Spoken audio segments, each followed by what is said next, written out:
លោកមីនចន្ទធីប្រធានសមាគមសម្ព័ន្ធយុវជនសារព័ត៌មានដើម្បីសន្តិភាព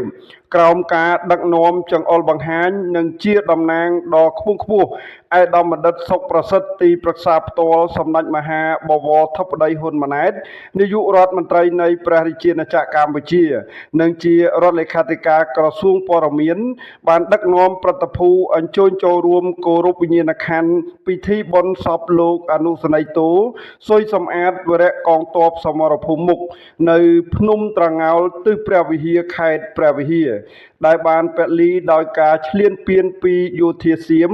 ក្នុងបបហេតុការពារបូរណភាពទឹកដីនិងប្រជាជនកម្ពុជា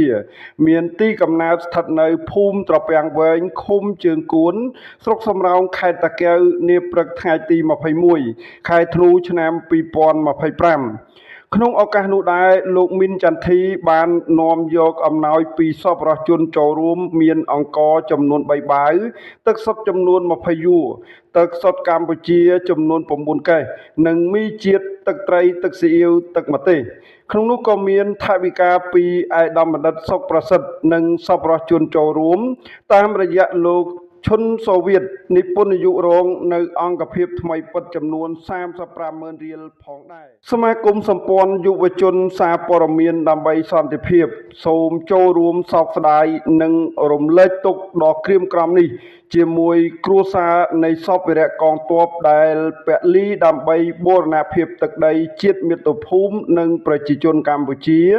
បច្ចុប្បន្នសពលោកអនុសេនីយ៍តូសុយសំអាត